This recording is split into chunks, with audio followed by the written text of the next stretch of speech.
Hey guys, what is up? AwesomeTheSauce here. Hope you guys are having a great day and welcome to a tier list of all of the schools after the most recent PvP update. I tend to do these every time there's a little bit of a shake-up so you guys can tell what's happening, especially if you want to get started in PvP. This is one of the best times to start PvP. It's literally free to queue up. So without further ado, after my experiences the past week or so, here's my honest thoughts on where every school is, how every school lines up in this meta. I think right now, Death is unfortunately at the bottom of the list when it comes to max level PvP. Now, I've actually talked about this in many videos, but basically I think the reason why Death right now specifically is a lot worse than the other schools is because they don't really have stats that are complemented by the current meta. So while it's not uncommon for a balance to have 130 damage with 60 resist, you actually struggle very hard to do that on a Death. Right now, even with a double damage pet on a Stompy Bronto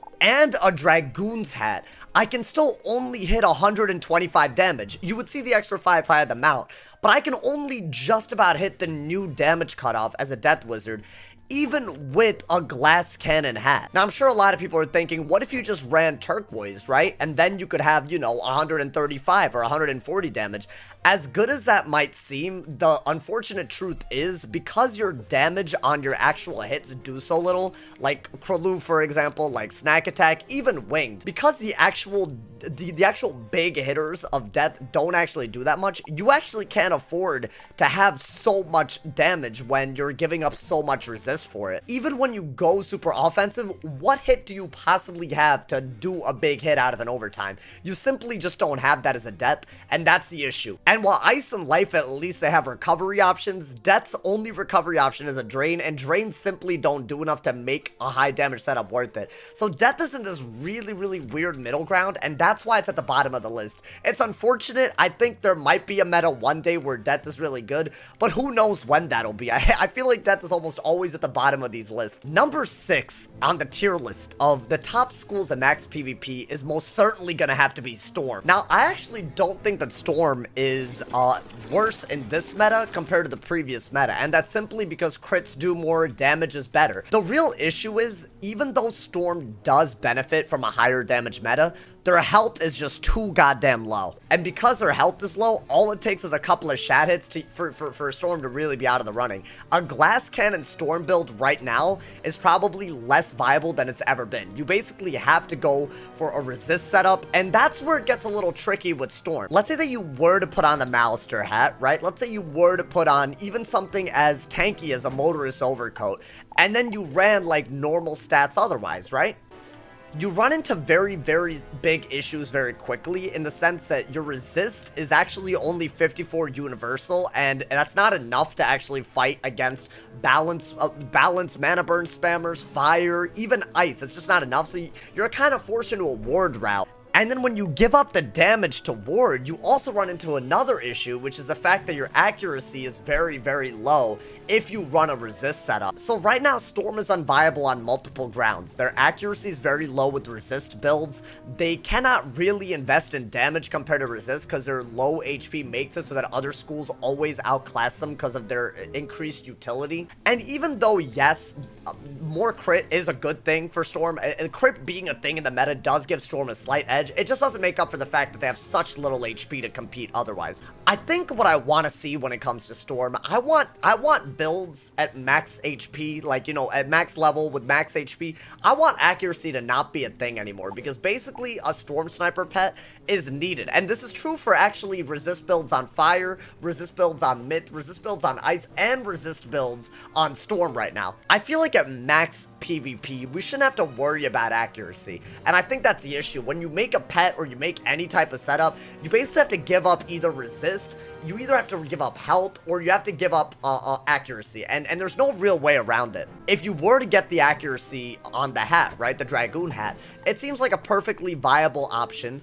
and, you know, you can get very close at this point then to, like, you know, with the Motorist Overcoat to very high accuracy, right? You can get there, but then your resist is just so low that if you go against someone who's, like, you know, like imagine going against a Life with 44 resist, right? Even if you have double resist with less than 50 resist, they're gonna pierce through a lot of it. You know, there's really, like, there's just something that doesn't add up about Storm, and whatever they do have in terms of their tools just don't make up for it. That's why you see a lot of Storm Wizards right now, out of choice, basically. They just ward up, blade like crazy, give up their accuracy, and use Pierce enchants, and because they're using Pierce enchants, basically what they do is just blade quadrillion times and just prism over and over again and try to win.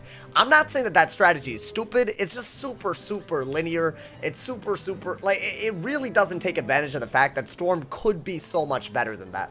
I'm looking forward to the day that Storm doesn't lose its identity but also has good utilities. I genuinely don't think we're there yet on Storm. That's why it's number 6 on this tier list. This is a huge surprise entry, but I actually am gonna put Life at number 5. Now, I don't agree with a lot of people that say Life is unviable in this meta. You would think that it is, right? There's a lot of damage, a lot of crit, and really what sets Life apart is that they can heal, and your heals are obviously going to be less useful when someone can hit you for a lot more. I just think that right now, they actually have a lot of HP, a lot of resist, and there are ways to heal, and there are ways to recover that actually are not punished by timer all that much. For example, regenerate and wings don't actually work against you when it comes to timer as directly as Dryad and Satyr do. I don't know if this is intentional, but this is definitely a thing that you can take advantage of to use your healing and not always lose to timer. That isn't to say that if you regenerate, you won't take any hit with Diego. If you're not hitting as much as your opponent and you're regenerating, you will lose to timer. This brings me to the point that puts Life so low on the list. I feel like a 30-minute timer is, it makes sense. 30 minutes is a lot of time, but it's very hard as a Life Wizard to play against slower schools. Almost paradoxically, I think Life is actually way better against offensive schools right now because their defenses are low enough where you have the time to heal and kill them before timer lets you lose just because you happen to heal. You happen to do something that a Life Wizard's supposed to do. I don't know if that makes sense. All I know is that, like, if I'm going against an ice and I'm healing, they can keep on frostbiting, they can keep on bombing, they can literally fall back on their HP and resist in a way that Life just cannot compete in a timer game. And the weird thing is, you would think that Life would actually do better against defensive schools because they can heal against them better, but the timer just doesn't let that happen. It's this really weird thing, and I think that's what makes Life not able to sink in its school identity. I think the timer and Diego, all of that, right now we have a very temporary solution. I genuinely think it has to be overturned. This is not the reason why Life is ass, but it's a big part of it. I think the other thing is that Life doesn't have good overtimes. It does have wings, it does have spiny. Those aren't really good enough. That's why you have to be very, like, you have to hit through a lot of shields. Luminous becomes a very important must-have hit. You need to have bubble control in order to even have a chance. There's a lot of ways that Life is very different, and I honestly urge you to play Life if you haven't. I have a lot of fun playing Life.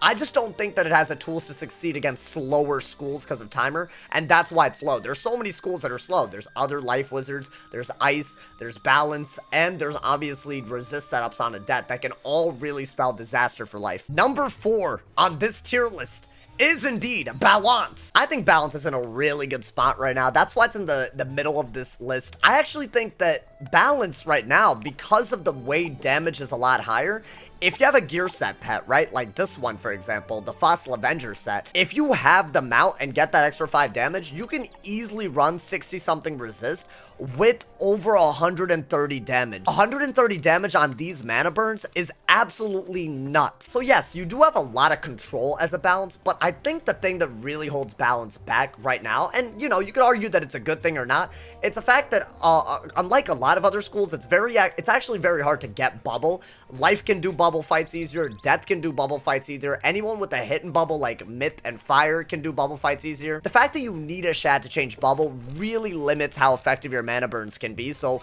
if you can't get Bubble War, it is very hard to fight as a Balance. There are solutions to this. You could pack a lot of Gazes and really push in for that. I'm not sure that's good because, you know, Gaze is so weak. You could also really fight for Bubble and then just reshuffle early enough to get all these bubbles back, and I think if people can master that, they can actually really get around that.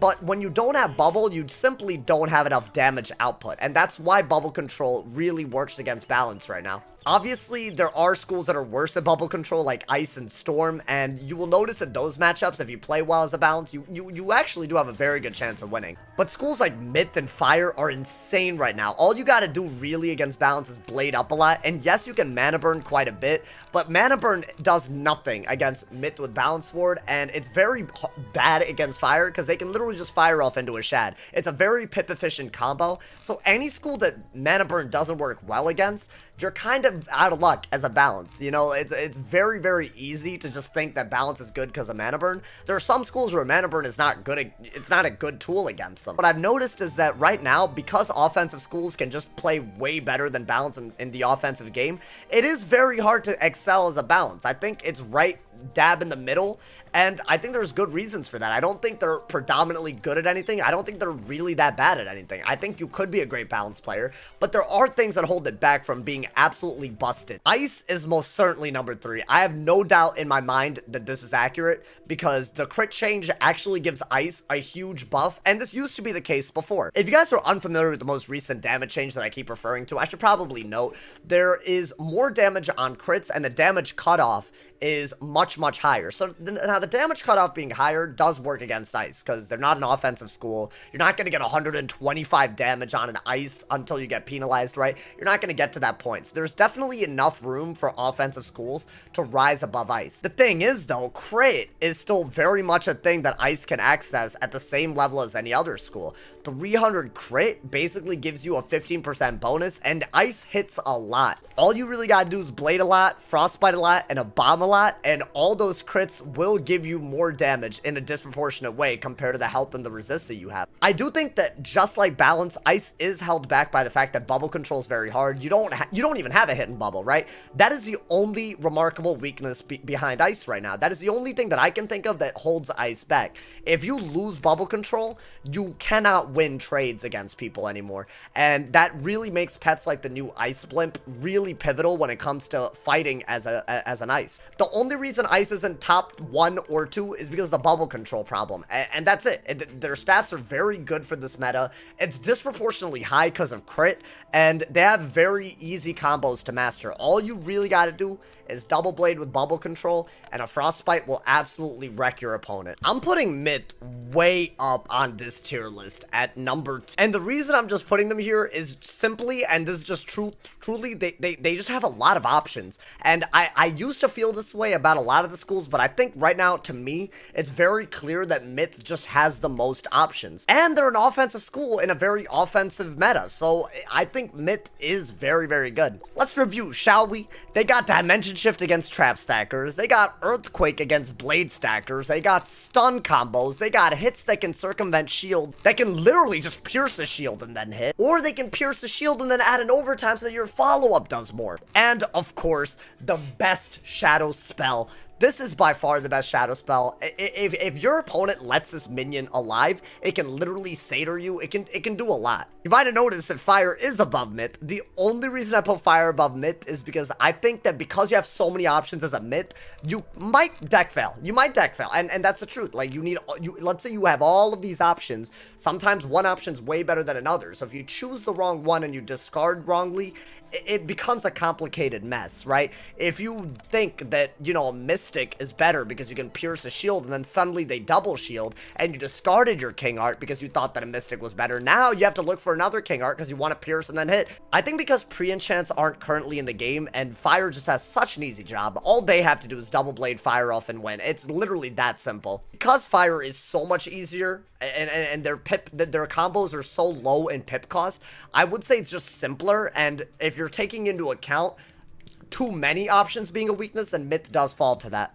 I think this is a controversial choice, and I don't think I've ever put Fire at the top of one of these tier lists, but I do believe right now Fire is at the top of the meta. Now, here's the thing. I don't think a lot of Fire Wizards will agree, because you could argue that Fire Ward makes Fire a lot worse. And honestly, that's a really good point. I think you can say that Fire is amazing, but a lot of people do just Fire Ward, and you have to fight against 15 extra resist. I'm not really countering that into this tier list. This tier list is about your school's capabilities. I'd say that right now, Fire has the easiest job in getting good stats. I have 60 resist and 136 damage, and all it really took was a mighty pet. And that's not small. That's actually insane. And before, you know, when fire had so much damage output, ward was an answer, but nowadays, ward isn't always that good. Like, there is a drop-off, right? Even with my 60 resist, you notice it's only 56 if there's no pierce involved, right? So if you have, like, 75 to 80 resist,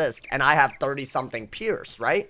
What you'll start noticing is that my pierce only does so much for me, right? I'll pierce through 30 and there's still 40 resist left. Like, if people fire ward, then you won't really see the effect of this damage as much.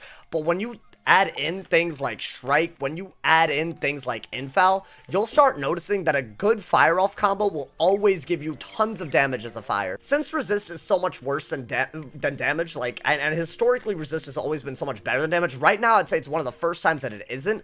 I'd say that the school with the most damage has the easiest job. Now, obviously, you're probably wondering, why is fire so much better than storm when storm is supposed to be the most offensive school? And for that matter, why is it so much better than myth? The reason I just think it's better is because of the sheer utility. You can get bubble control with Hephaestus and Wildfire, which no other school has such a good hidden bubble, and a Wildfire also, right? Like, they don't have, like, a damage and a hidden bubble. What makes Hephaestus so good is it actually does quite a bit of damage. It's the highest value pipped, right? Like, it's the highest pipped value hidden bubble. The only other one that's better in all technicality is Gaze, but you need to use a Shadow Pip for it. Add on the fact that you have Ifrit, which has always been busted beyond belief, a really good hit and stun, and very good hit and shields as well. You make one bad move against a fire, you will lose. I think we will see a lot of fire ward in this meta. I think it's going to be the natural reaction to this. I actually think that the best way to beat fire isn't with fire ward, because they'll just infoul against you and then you'll lose. You'll probably lose if they infoul.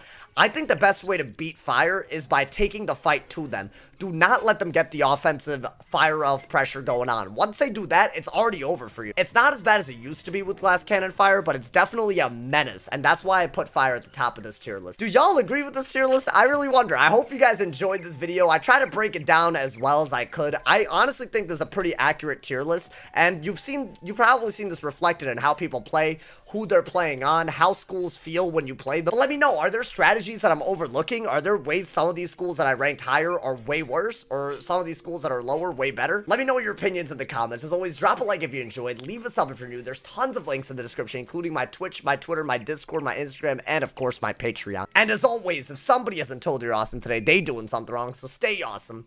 And yeah, y'all.